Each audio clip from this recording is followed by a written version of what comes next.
Well, here we are. It is finally time to talk about who and what I think is going to win at the 2018 Oscars. I know I'm a little late on this video, but there were a couple of things that I wanted to finalize. The BAFTAs were a big help with that. I wasn't in town the last couple of days, so I wanted to watch those, and then I'd come back and make my predictions. I feel a little more confident about certain categories that I was a little more unsure about, but I feel pretty good about these predictions. The first thing I want to say, too, is that I'm not doing every category right now. I'm doing the same categories I did for my nomination predictions. So, adapted screenplay, original screenplay, all the performances, director, and picture.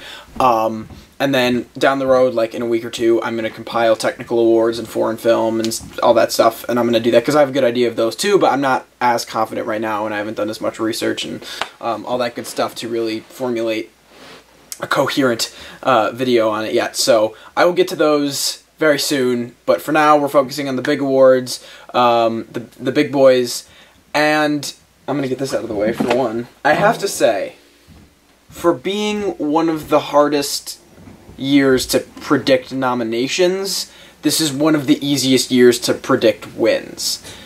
That is because, time after time again, the same exact things have won at the same exact category. Now, this video is probably going to be shorter than my nomination predictions video, simply because I don't have much explaining myself to do, because this year's record speaks for itself. So what I'm going to do is I'm going to set two categories aside, and I'm going to touch on those last, because I think they're the hardest to predict, and I'm going to take the other ones and I'm going to talk about them really quick, and sort of get them out of the way, because I think they're so easy to talk about and pretty easy to predict. While I do think there's room for a sneak up in maybe one of them, and I'll touch on that, I think these are pretty set in stone and locked in. So let me start with adapted screenplay, which I have Call Me By Your Name taking. That's simply because I think this category is so loose. People were wondering what cushion they'd be throwing in there as a fifth or a fourth, and they put Logan in there, and I just, Call Me By Your Name far and away is the most amount of momentum out of these. It's made the most noise, for sure. People have often talked about how James Ivory is overdue for an Oscar, even though this is his first time being nominated for screenplay. If I'm not mistaken, this is his fourth nomination, but he's been nominated for director 3 times. And while I think it's lost a lot of steam in bigger categories like Best Picture, with Armie Hammer missing out on a nomination and Luca Guadagnino missing out. I don't know what that was, but I'm a little frightened. And Luca Guadagnino missing out on a nomination. I think it's kind of dropped a lot in its steam for Best Picture. But then you look at, people said its biggest competitor was Mudbound, and Mudbound missed out on a Best Picture nomination, and it got Mary J. Blige, but it really didn't show up as much as most people thought that it would. And I think if it was going to take adapted screenplay, it would be in Best Picture. Simply put, Call Me By Your Name is the only nominee for this category that's in Best Picture. And I think that's kind of enough for me to go, okay, that's probably going to take it. It's like when you look at when Inside Out won animated feature. A big part of why that movie was so cemented to win that category was because it was not only nominated for animated feature, but nominated for Best Original Screenplay for a movie in general. And if you start thinking about that, you go, well, okay, if it's one of the 5 best original screenplays of the year, then it's definitely the best animated feature of the year. So when you look at Call Me By Your Name, if it's one of the 9 best movies of the year, and those other 4 are not considered to be within that category, then it's probably the best adapted screenplay of the year. If that makes any kind of sense. It makes sense in my head. I hope it makes sense coming out of my mouth. And then you've got the performance categories. So these have also become very set in stone. The ones that I was always pretty confident in were Gary Oldman and Frances McDormand. Gary Oldman, okay, hear me out. I recognize why people love Call Me By Your Name. It is an excellent movie. It is an excellently crafted film. And I get why people love Timothée Chalamet's performance. I really do, and he's great.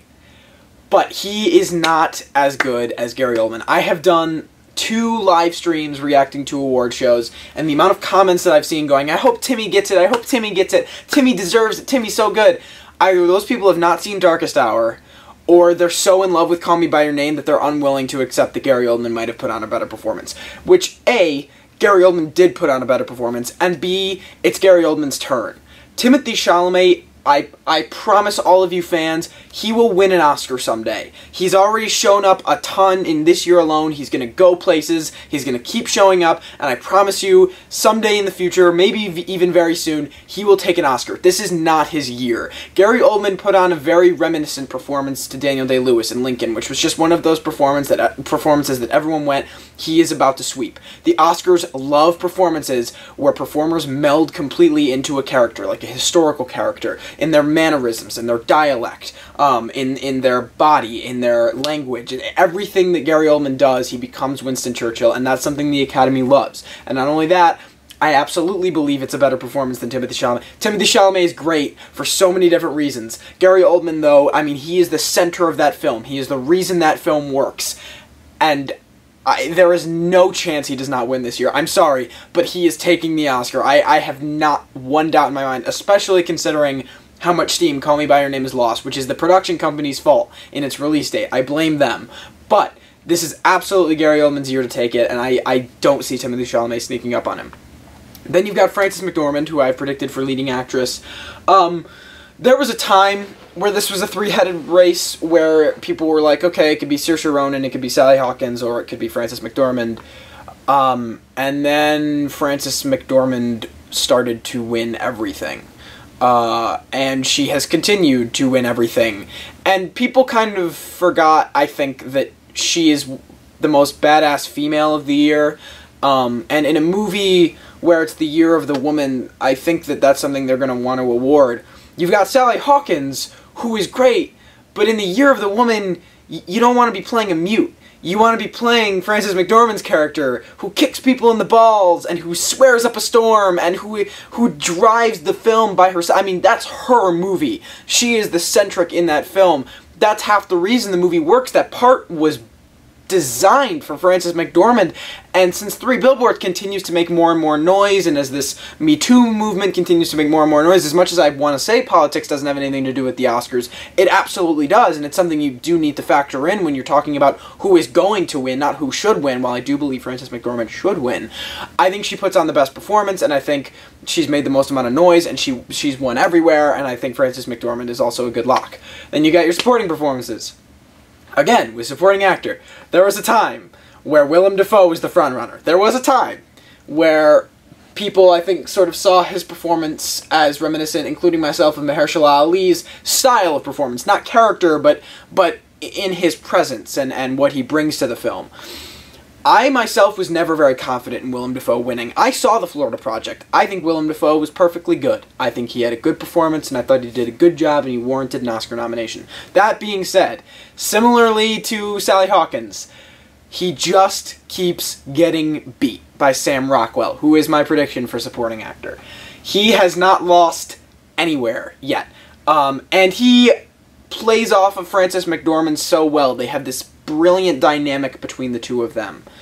And that's a big part of what makes Three Billboards so good. Not just in like its writing and its screenplay and its direction, but their performances bring those characters to life and make it something bigger than what you might just look at in terms of the plot and the characters on paper. They really escalate that to the next level. And if the Florida Project had taken like a Best Picture nomination or a Best Screenplay nomination or something like that, I might go, okay, Willem Dafoe is more of a chance. But considering he's gotten beat everywhere, and Sam Rockwell has, again, just come out on top time after time after time again. They gave Woody Harrelson a nomination, which I also think is a big deal for Sam Rockwell. Again, they're really paying attention to the performances in Three Billboards. I think it's Sam Rockwell's to lose at this point. I don't really see a way in which he doesn't come out on top. I said a dark horse could be Christopher Plummer. If they really want to give one of these to Kevin Spacey, they'll give it to Christopher Plummer, but I think them giving him a nomination was good enough. And so, which I still think is pretty crazy that they did, but yeah, Sam Rockwell, I think, will take that. Now, the one that I could see a sneak up in, but it's still, with supporting actress, I have Allison Janney predicted to win. Because time after time after time again, Allison Janney has risen to the top. Everyone at the beginning of the season, and as the season continued before award shows started, had Laurie Metcalf predicted. I what the fuck is that? I, along with a few other people, never really had the confidence in Laurie Metcalf. I thought she was great, but I never saw Oscar-winning performance out of her. Allison Janney is a scene-stealing, Oscar-winning performance. She's that kind of performance, which I think the Oscars lean to a lot more often than they do the dynamic kind of performance that I think Laurie Metcalf brings. I think they love to give, like J.K. Simmons in Whiplash, I think they love to give the Oscar for supporting performances to the people who steal the show, and Allison Janney does that in each and every scene she's in. And again, she is one everywhere. Now, that being said, if there's one category in which I could see the second place right now sneaking up and taking it, it's Laurie Metcalf. I think she's in the... I keep talking about the Year of the Woman, and that's what it is. It's a movie written by a woman, directed by a woman, starring a woman, about a woman, and I think they're going to try and maybe give it something. I think them giving Greta Gerwig a nomination for director is sort of their way of saying, here we go, we respect this film, and we're going to give it this as a result of what's happening this year, because I don't particularly think she pulled off one of the 5 best direction jobs of the year. That movie's good because of its screenplay and its performances, not its direction, but that's just me. But I think that may very well have been them giving it the due credit it deserves, and then sort of saying, okay, we're going to give wins to other things, but you got your nominations. But if they really, really want to give something to that movie, they might bring Laurie Metcalf to the top, and another argument for that is I, Tonya was only nominated in 3 places, whereas Lady Bird was nominated in a lot of other things, but Oscars sometimes will give supporting performances awards to things that aren't nominated crazy in other categories, so there's a lot of back and forth, but it ultimately came down to, for me, Allison Janney has not lost yet. And that's the deal with all 4 of these performances. I've never seen a season where all 4 performance awards have consistently gone to the same people. At the Globes, and at the Critics' Choice Awards, and at the BAFTAs, and at the SAGs. Each and every award show, these same people have taken the awards, and that does mean something at the end of the day. That is an incredibly rare occurrence, and I would be kind of shocked to see that be halted when we get to the Oscars. The last one I want to talk about that I think is pretty clear-cut is director, and it is for the exact same reasons as the performance awards. Guillermo del Toro, who is my pick to win, has not lost. He has not lost. He won the Globe. He won the Directors Guild Award. He also won the Producers Guild Award, which isn't necessarily for direction, but I think it's still a big deal. He just won the BAFTA. And when you win the BAFTA against Christopher Nolan for Dunkirk, which was a big movie that I thought was kind of... that I did think was something of a contender, just because it's a big British film, and they had the opportunity to nominate and possibly give accolades to a British film that was also nominated for a shitload at the Oscars.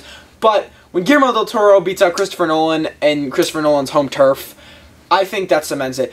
Well, I do think maybe Christopher Nolan's deserving of it, just for what he really achieved.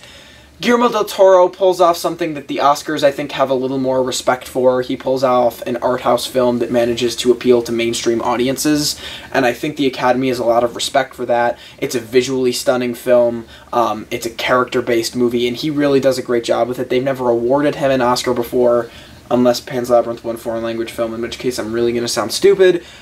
He probably did. I'm sorry, I wasn't really thinking when I said that. But I think he's also a lock. Again, he hasn't lost anywhere, and he really appeals to the Academy.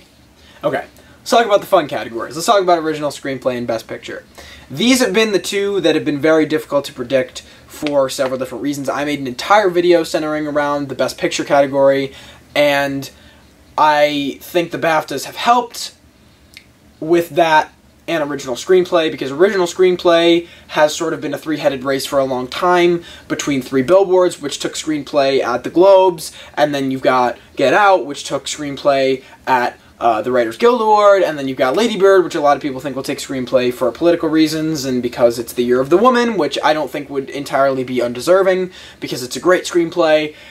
And then you've got Best Picture, which has sort of bounced between Shape of Water and 3 Billboards a lot, but Get Out has kind of been on the uprise and on the up and up, and it's clear that the Academy loves Get Out by awarding it a leading actor nomination and by awarding it a Best Director nomination, which in my opinion sort of did come out of left field. I didn't really see that coming. So I'm sort of going to tell you who I have predicted and work backwards, because I don't think there's a way to work forwards. I'm giving both of these awards, bear with me, to 3 Billboards. I'm predicting it as original screenplay, and I'm predicting it as Best Picture. Okay, now that all the people who predict Shape of Water and Get Out for Best Picture have clicked off this video, let me explain to you why I predicted these two things to all the people who really care and didn't just come to hear me say The Shape of Water.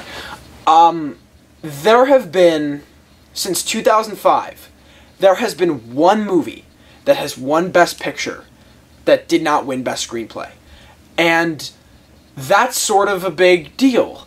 And that movie was The Artist, and that's because that movie really, A, didn't have much of a screenplay, and B, probably shouldn't have won Best Picture, but that's, you know, that's preference. Yes, if Get Out wins Screenplay, I think its chances of winning Picture are elevated. That being said, it simply doesn't have the kind of momentum that Three Billboards has coming into this race. I think if Three Billboards takes Screenplay, it's going to take Picture, and I think it's going to take Picture, which, when you put those two things and you balance them next to each other, is going to get Screenplay. Where Three Billboards has won in award shows, it hasn't just won, it has swept. Sure, it lost the Critics' Choice Awards, but shit, it swept the Golden Globes, it swept the SAGs, it swept the BAFTAs last night. I think by sweeping the BAFTAs, not just by winning Best Film, but by taking 5 awards at the BAFTAs, I think it's made a lot of noise. Plus, I said it before, it's got that badass female-driven film going for it. I think that is a big deal. When you're in the Year of the Woman, you want to be a movie that is starring a kick-ass female, and that's what you've got with Three Billboards. Sure, it's not written and directed by a female, but there it is. A lot of people have said, including myself, a Best Director lack of nomination might be detrimental to this movie, or they want to show that they're versatile and they can give director to The Shape of Water while going, look, the best movie of the year managed to direct itself and had a Best Leading Actress win and had a Best Supporting Actor win and had the Best Screenplay of the year in terms of being original. I think that screenplay and picture collaboration, almost, working together, plays heavily in Three Billboards' favor more than a Best Director, Best Picture does. It's more rare to see Best Director, Best Picture wins. That keeps scaring the shit out of me. I don't know what that is. As opposed to, it's much more rare than seeing a Screenplay Picture win. That's just how it is. And, you know, people are using The Shape of Water has the most amount of nominations. Well, judging by last year, that doesn't matter all the time. Sure, that's played into effect before with, like, the third Lord of the Rings movie, but that doesn't always matter. So I think we could be looking at a split between director and picture, and then Three Billboards will take picture and screenplay. If Get Out takes screenplay, I think its chances of Best Picture are elevated. I just think that Three Billboards has more momentum coming into the Oscars. If anything is going to bring it down, it's that backlash that it's getting. I don't think it's made enough noise to really do anything. It was kind of like the Casey Affleck stuff last year, where there were mentions of the allegations against him, but they didn't really catch on in time for him not to win, which is a much different scenario this year because it's so much more prevalent, and that was sort of last minute when the allegations of Casey Affleck were coming out, and it just didn't ramp up enough for, like, Denzel to take it. But yeah, those are my winners' predictions for the big awards. I got Three Billboards in Picture, Guillermo in Best Director, Oldman in Leading Actor, McDormand in Leading Actress, Rockwell in Supporting Actor, Janney in Supporting Actress, Three Billboards in Original Screenplay, and Call Me By Your Name in Adapted Screenplay.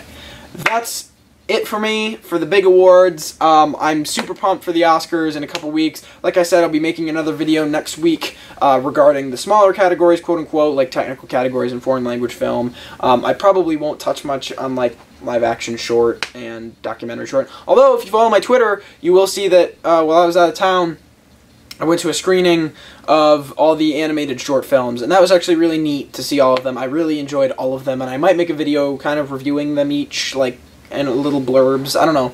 We'll see where the road takes us, but that's going to do it for this video. Thank you guys so much for watching. I hope you enjoyed. Let me know what you think in the comments below. Do you agree with me? Do you disagree with me? What do you think is going to win at the 2018 Academy Awards? I'm super pumped. Thank you guys so much for watching, and I will see you all next time.